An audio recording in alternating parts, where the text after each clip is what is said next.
এটা কাপড় চোপড় বেচে, আপনার ঘড়ি টড়ি বিক্রি করে আর জুতা বিক্রি করে। এই মার্কেটে যদি মনে করেন একটা ব্যাটারির দোকান থাকে, ব্যাটারি হচ্ছে মানে 70-80টা ব্যাটারি একসাথে ওপেন চার্জে, যেটার কোনো লাইসেন্স নাই, অর্থাৎ ব্যাটারির কোনো পারমিশন নাই, এই কাপড়ের মার্কেট এবং সিটি কর্পোরেশন মার্কেট, এটা এমন একটা পজিশন ছিল, একদিনে আগুন লাগতো, সেদিনই সব শেষ। আমরা জানি যে ব্যাটারি যদি একবার ফায়ার করে বা বাস্ট হয়, একদিনই আগুন লাগবো, এই আগুনের সব শেষ পুরো মার্কেট। আজকে তাই হলো।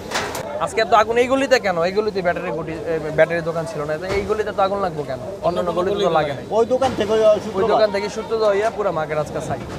এই বাইরে অনেক টাকা খরচ দিয়েছে আমার ছোট ভাই মুন্নার দোকানটা পুরো ইয়ে হচ্ছে।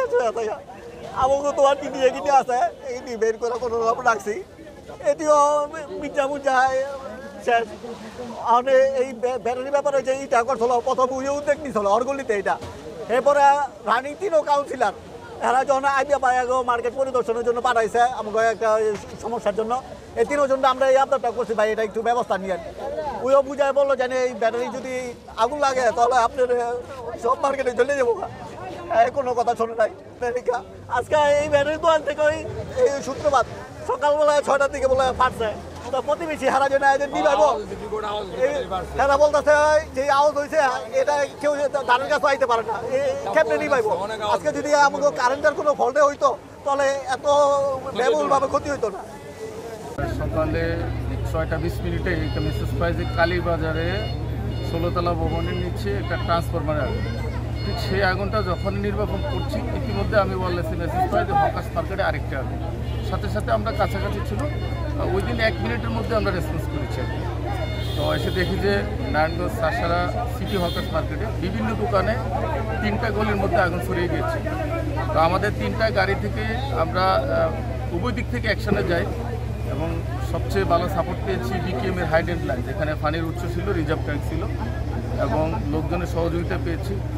উইদিন শর্ট টাইমের মধ্যে আগুনটাকে আমরা নিয়ন্ত্রণে নিয়ে আসছি। আপনারা দেখছেন যে আশেপাশে আরও অনেক দোকান ছিল, তো এই দোকানগুলো এটা আমাদের একটা অ্যাচিভমেন্ট, আমরা রক্ষা করতে পেরেছি আর কি।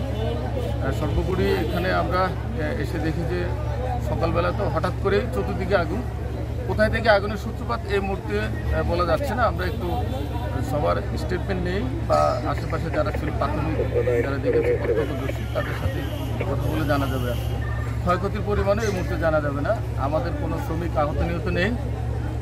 আমরা আধা ঘন্টার মধ্যে আগুনটাকে নিয়ন্ত্রণে নিই। আমার কাছে হিসাব আছে 2টা গলিতে 30টি দোকান, আর পাশের দোকানগুলো আংশিক ক্ষতি হয়েছে যদিও তারা দাবি করে। না ব্যাটারি দোকানে সাধারণত আমরা ফায়ার সার্ভিস থেকে কোনো ছাড়পত্র বা লাইসেন্স ছোটো খুচরা করছি, এরা আমাদের কাছে যায় না আর আমরাও এটা দিই না।